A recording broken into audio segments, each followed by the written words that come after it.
We're here today talking with Chip Small about his book, Stark Justice. Chip, thank you so much for joining us today. Thanks for having me. Why don't you tell us a little bit about your book and this journey? First, I'll show you the book, Stark Justice. It's my first novel, although it's the second book that I published, and it's a legal thriller. I like to liken it to a modern day To Kill a Mockingbird because it revolves around a single court case, and it's a David versus Goliath kind of tale, but it's character driven. The reader undoubtedly is going to relate to at least one of the many characters and the contemporary social issues that I weave throughout the book, from narcissism, drug and alcohol addiction, domestic violence, murder, adultery. They're all in there in various shapes and forms. And I think the reader loves not just following the court case that the book revolves around, but the lives of the people that are involved. You were telling me earlier you've also gotten great feedback and had people talk about not only do they love some of the characters, but there's also some hatred towards one of the characters as well. That's true. She seems to be a lightning rod for hate. And honestly, if you get to the end of the book, she does have some redeeming values. Not a lot, but she's got some. But I think women in particular do not like this person. But it's fun because it gets them emotionally into the story, and they want to see what's going to happen. So she's a fun character, and the whole project was fun to write. So yeah, talk to us about the project and kind of the inspiration behind this book and where that came from. This is honest to God, this is a true story. I'm not making any of this up, but it's pretty incredible. I was a trial lawyer. Okay, I love being a trial lawyer. I grew up with Perry Mason and all that. And the biggest personal injury case I ever had was this case. Elmer Wright was my client, my actual client that inspired the book.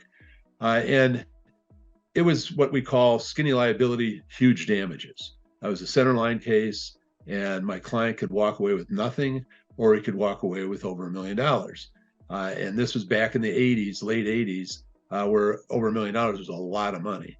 But his injuries were severe. But because it was skinny liability, the defense would never make an offer to settle the case. And I understood that because I used to defend these kinds of cases too. And so I worked on it for 2.5 years. And the more I worked on it, the more I thought I could win. And we got closer and closer to trial, and I was convinced I could win a big verdict for my client. Well, it's going to start Tuesday after Labor Day, the trial. Well, the Wednesday before that, I suddenly got an offer to settle from the defense, and it was well into the six figures, and my client was poor, and he was used to being self-sufficient and living off the land, and it would be enough money for him to buy a little plot and be set up for life. And I told him, I thought I could get him a lot more money than this if we went to trial, but I had to be honest, he could walk away with nothing. So of course he took the offer. And I was devastated because I'm a trial attorney. I like to go to court. In fact, this case was one of the reasons I put my name in to become a judge. So at least I could be in the courtroom, because usually it's best for the client to settle the case than go to trial. And so that Friday, everything's done. The money's come in, it's settled. And instead of spending the 3-day weekend of Labor Day prepping for the trial, I didn't have to go to work. And that was remarkable. My wife will tell you I worked just about every weekend except Thanksgiving, Christmas, and Easter. And so I went to bed and I didn't set my alarm. But Saturday morning at 6 a.m., I woke up wide awake. You got to write a book about this. I said, what do you mean write a book? I don't know how to write a book about it. No, you're a writer. That's what lawyers do. No, I don't write novels. I write briefs. I write letters, contracts. No, this guy's life story is fascinating. People are going to love it. You have to write a book about this. I said, I don't know how to do that. Leave me alone. And so I finally gave up. I went upstairs. Everybody's still asleep. I had 3 small kids at the time. My wife's still in bed. And before a big trial, I don't usually read anything because I'm constantly thinking about the case. And so I picked up the first novel on my nightstand that I was going to read next, and it was The Chancellor Manuscript by Robert Ludlum. So I'm having breakfast, and in about the first 45 pages of this book, I read about this person that was writing a PhD dissertation that was an expose of the US industrialists that got rich off the Hitler war machine buildup in the 30s. Well, they got wind of it. So they managed to replace the president of the university with one of their own. Well, he appoints the PhD dissertation review committee. So after 2.5 years of working on his PhD dissertation, sound familiar? He presents it, 8-1 vote against publishing. He's devastated. Sound familiar? So then the president calls him in to falsely commiserate with him because the president's one of the bad guys. He said, oh, it's a shame that they voted against publishing it. Well, you should go ahead and publish it anyway, but make it a novel. So I threw the book up at the ceiling and I said, okay, I'll do it. So I outlined 16 chapters that morning. Then I got cold feet because I don't know what I'm doing. And so I subscribed to Writer's Digest. And most of the articles I read in Writer's Digest over a period of about a year, I'd had already in my outline. And then finally, there was an article by John Grisham, he said he outlined a critical mass. And that struck a chord with me. So I pulled out the outline and suddenly it became 28 chapters in a lot of detail. And I started writing. And I got through the first chapter, started in the second chapter, and I got appointed to the bench. So it sat on the shelf. After about 10 years, I figured out how to be a judge. And I could have written it then, but I had a feeling that God really wanted me to write it. And maybe if I finished it, he'd off me, so I kept putting it off. So finally, I retire, I get my handicap to a decent number, and really, there's nothing, I have to write the book. So I told my wife in December of 2020, that I was going to write the book in 2021. And she said, yeah, right. This has been sitting on the shelf. No, I am. And my son-in-law was there visiting for Christmas, and he can't lie. So I gave him the first chapter and a half. I said, Devin, read this and give me a one-word response. And he read it and said, intense. I said, okay, that's not the reaction I want. And so that January, the year I wrote the book, I signed up for a writer's workshop that talked about primarily flashbacks. And they were pretty negative on flashbacks. They said, you can use them, but do it sparingly and mix it up between narrative and scenes. And well, at the time, my entire book was one flashback after another for 28 chapters. And I went, oops.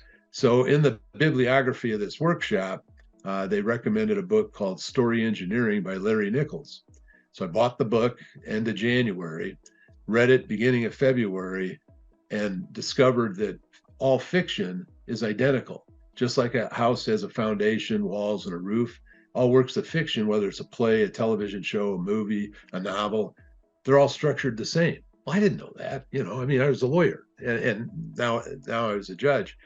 And so I bought the book, found that out, went to Office Depot, bought a 3-ring binder with dividers and a whole stack of sticky notes. And I took all the detail lines in my 28 chapter outline and put them in the right order based on the book by Larry Nichols. And it took me 2 days to do that. And after I was done, I was 6 scenes short of a 90,000 word novel. And Mr. Nichols had recommended 90,000 as the optimal length. Don't go over 110,000, but 90 is optimal. So I thought, well, heck, I could make up 6 scenes as I write it. So late February, I started writing the book. And I wrote virtually all of it on my patio, smoking cigars. I go out every morning. And by December, I was at 88,000 words. And I thought, I'm going to finish this.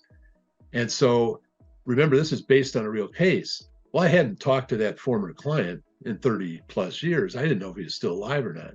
So I go on the internet and I find a phone number. I said, great, he's still alive. So in early January, I finished the book. Turned out to be 95,000 words, but it's still in the ballpark. And I call the number. It's disconnected. Oh, darn. But for $4.99, I can do a search for him. So I pay the thing on the internet, and boom, they find this woman who doesn't have the same last name, but her first name has a unique spelling. And I remember that my client Elmer had about a 2-year-old daughter at the time I represented him, who had the same first name. And I said, that's got to be her. So I call the number, I tell her who I am and why I'm calling and all that. She just about drops the phone. She said, yeah, the phone was disconnected because my dad's in really bad health. So I moved him in with me. I'm taking care of him. And just last week, he was telling me he had a lawyer once upon a time that said he's going to write a book about it. So, yeah, that's me. And I did. And so we ended up, he was coming up to our area of the state for healthcare because he's having trouble. So he arranged for dinner at Denny's, and they didn't need electricity that night. She's beaming that this retired judge wrote a book about her dad. He's beaming, sitting in his wheelchair going, I told you so. I told you so. And I'm beaming that I got it done before he died. So I had the manuscript printed off my printer, bound it, and gave it to him.